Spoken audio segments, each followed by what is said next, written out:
Yep. I think this is a very dangerous fight for Paul. Interesting. I think he might be making a mistake. I feel like 58, 27, the age is not a factor. That's a wash, right? Experience level obviously is going to go to Mike Tyson.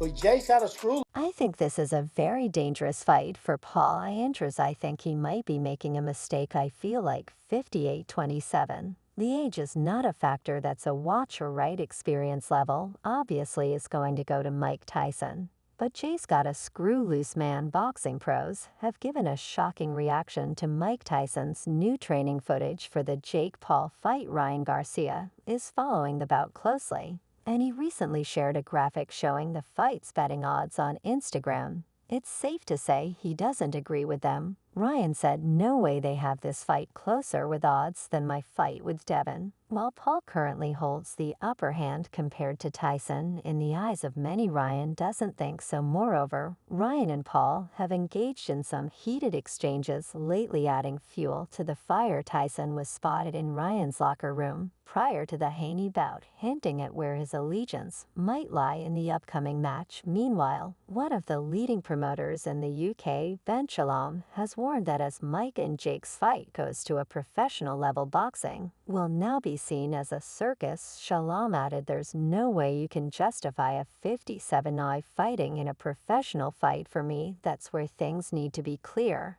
And then the sport doesn't suffer. I think it does suffer if boxing is seen as a circus, but as a form of entertainment. People can do what they want." Major worries loom over Tyson's health as he gears up for the upcoming bout. In recent years, the seasoned fighter has been spotted relying on a wheelchair and walking cane, casting doubts on his physical condition. Despite training videos circulating, they seem to raise more inquiries than they resolve regarding his fitness level. Initially anticipated as an exhibition owing to Tyson's age, the out against Paul took an unexpected turn last week when the Texas Department of Licensing and Regulations granted IT professional status. Prior to this development, Ben Shalom was questioned by Mirror Sport in New York about his potential promotion of such an event. Shalom replied, "As long as it's clear that it's not real boxing, I think definitely it's a spectacle. It's a form of entertainment."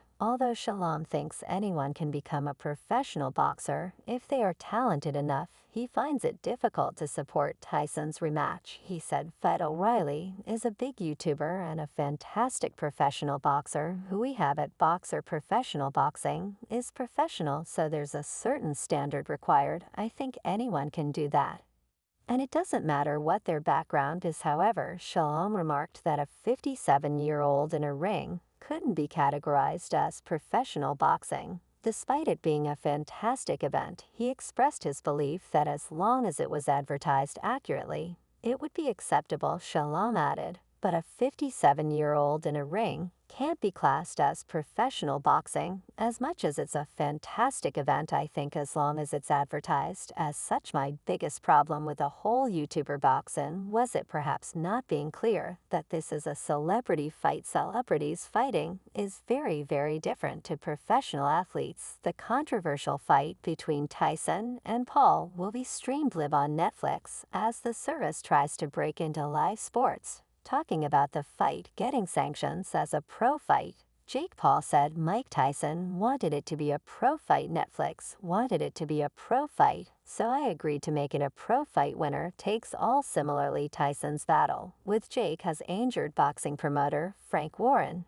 who calls the bout ridiculous. Furthermore, he asserted in an interview with TalkSport that Tyson shouldn't be fighting Paul, while acknowledging Jake's savvy promotional skills and the potential financial gains from the fight. Warren expressed strong reservations about Tyson's participation at his age. In his statement, he emphasized his admiration for Jake as a promoter, acknowledging his ability to generate public interest and revenue. However, he swiftly shifted the focus to the glaring issue at hand, Mike Tyson's age. Warren asserted that Tyson should not be engaging in professional boxing matches. Warren said, "I'm a big fan of Jake Paul as a promoter, very smart operator. They obviously see this fight with Tyson as a fight that will generate public interest and obviously money, but let's get it right. Mike Tyson is 58 years of age. and shouldn't be fighting. It's as simple as that. Warren pointed out the absurdity of licensing a fighter of Tyson's age for a sanctioned bout,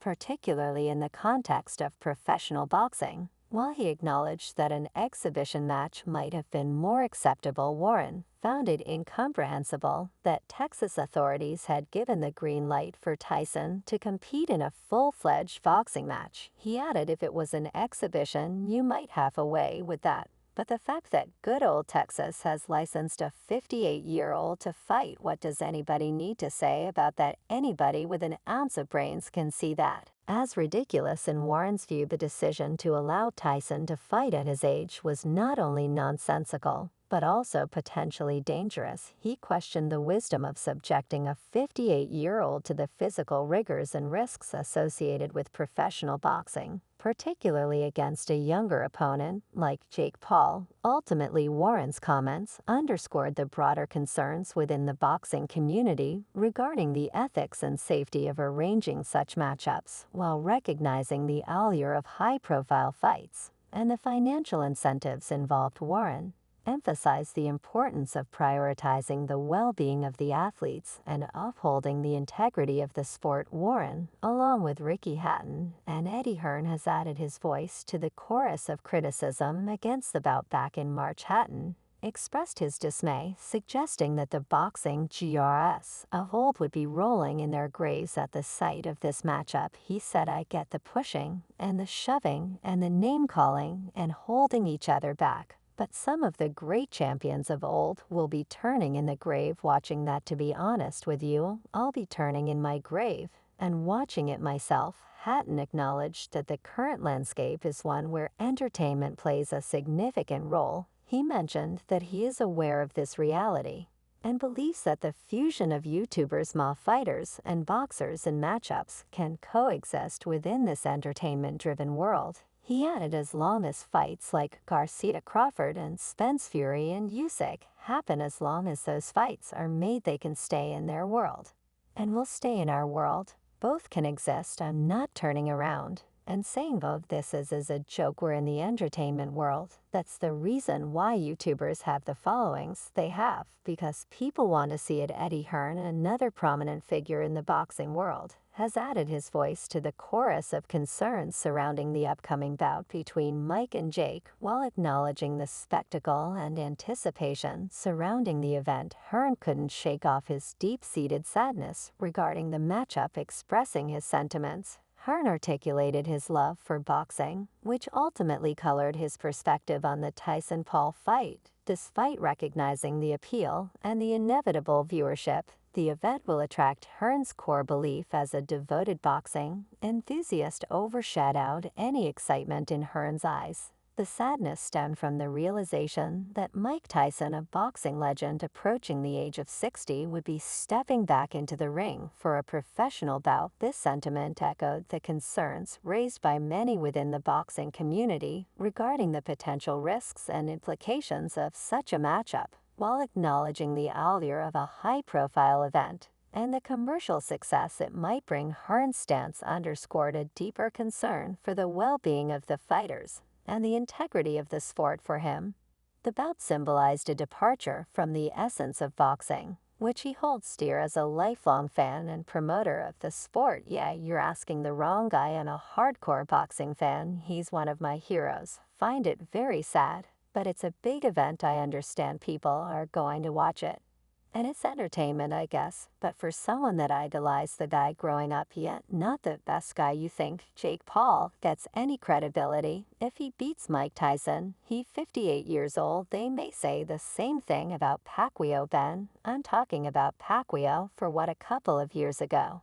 He's been fighting exhibitions. He's the E Division world champion. He's still a world-class fighter. Unquestionably, he would be every one of Kent's component with ease. In essence, Hearn's perspective highlighted the dichotomy between the commercial spectacle of the Tyson-Paul fight and the somber reflection on the sport's traditions and values. While the event may captivate audiences, and generate significant revenue. It also serves as a sobering reminder of the complexities and controversies inherent in modern-day boxing. On the other hand, former UFC contender turned book athlete Mike Perry is urging Jake Paul to unveil the sparring footage between them prior to the problem child's bout against Mike Tyson. Mike Perry made waves during his recent appearance on the MMA Hour show, shedding light on his electrifying sparring session with Jake. Mike Perry said, "You know what you would see, you'd watch him punch me as hard as he could.